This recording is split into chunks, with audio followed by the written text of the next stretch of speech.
Zdravím všetkých chlopov tohto videa. Dnes tu máme taký špeciál za 1000 odberateľov. Ale predtým ako prejdeme na tento moped, vlastne odkiaľ ho mám, čo je to vlastne za moped, aký je to typ, tak sa vám chcem veľmi poďakovať za 1000 odberateľov na tomto kanále. Je to vážne veľké číslo pre tento kanál, takže ďakujem všetkým, čo pozerajú toto video, čo pozerajú môj kanál, ďakujem za tú aktivitu na mojich videách. Tak bude aj súťaž, ale tak trošku neskôršie. Ešte raz ďakujem všetkým, môžete kľudne dopozerať toto video do konca, budem rád aj keď zanecháte like. A môžeme prejsť na túto motorku.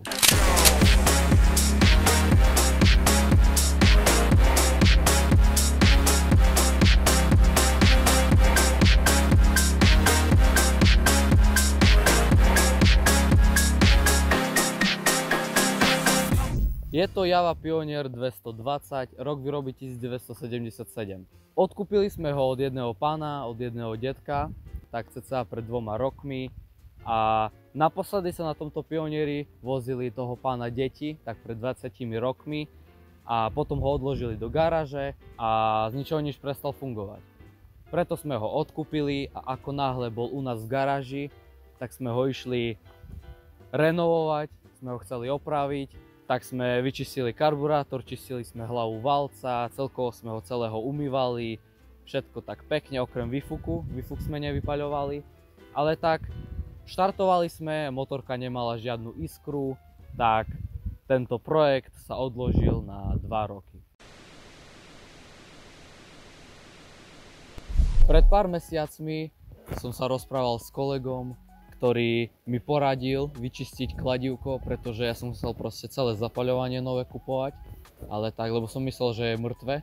A tak ten kolega, keď pozeráš toto video, tak čau, mi poradil vyčistiť to kladívko a jedného pekného rána som sa zobudil, som si urobil chlebičky, som si urobil kapučinko, som sa pekne naraňajkoval, som pohľadkal kocúra, nakrmil kocúra a som išiel čistiť to kladívko, čistil som to kladívko obyčajným brusným papierom. No a vlastne čistil som to tak, že raz som trošku počúchal, išiel som štartovať. Potom opäť som trošku počúchal a išiel som štartovať. No a urobil som to tak 5 krát a ten 5. pokus bol úplne že posledný, som dal poslednú šancu, inak by som kúpol nové kladívko. A práve na ten 5. pokus, na tú poslednú šancu, ten Pionier naštartoval, normálne som bol v šoku, že vôbec naštartoval.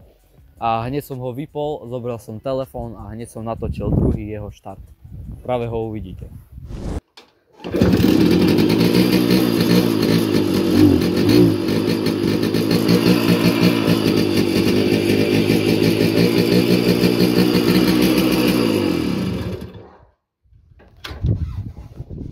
To je koniec, kámo, to je koniec. No a Pioniera čaká ešte veľa práce a veľa práce už celkom aj prešiel, budú o tom videá. No a pomaličke môžeme prejsť na vzhľad toho Pioniera.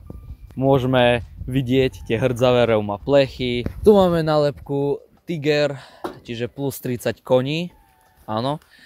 Môžete vidieť aj ten hrdzavý výfuk, ktorý je už normálne, že mŕtvý, hej, nie je ani vypálený, z neho normálne tečie olej.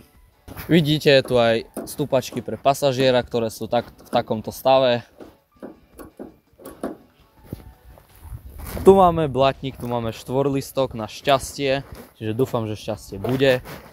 Tu ešte nejaká nálepka Racing Team Monza. A môžete vidieť tú pneumatiku veľmi krásnu, čiže nemá stojan zatiaľ. Tu tiež sú takéto stupačky.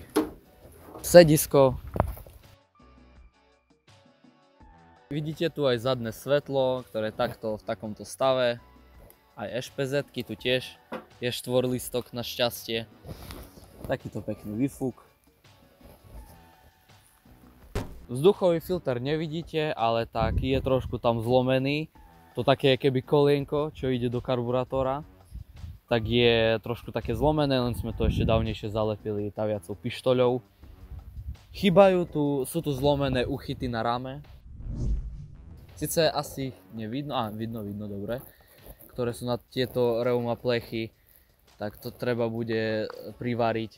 Tiež predná guma bola úplne sfúknutá, teraz je taká pekná nafúkaná, pretože ventil vypúšťaval vzduch, tak ho sme normálne, že dneska opravili. A celkovo tento Pionier sme skladali normálne, že včera od 11.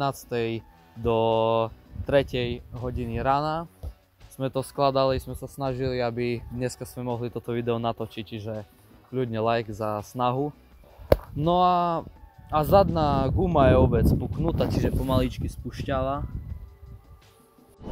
A ešte som zabudol povedať, že ten pán kupoval tento Pionier ako nový. Čiže mal aj papiere, a tak už nemá. Zapneme si rezervu. People are suffering. People are dying. Entire ecosystems.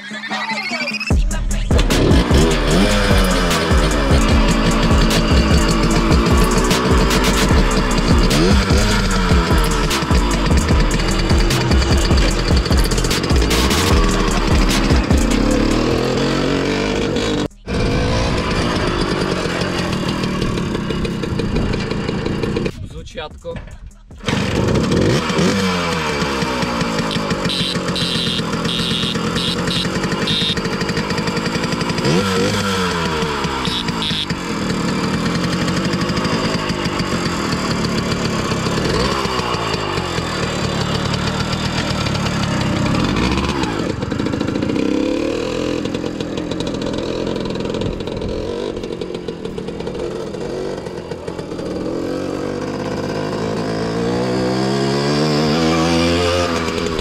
No a to je na dnes všetko. Komu sa páčilo toto video, určite dajte like. Ešte raz ďakujem všetkým za 1000 odberateľov, za také číslo celkom veľké. A to je na dnes všetko a čaute.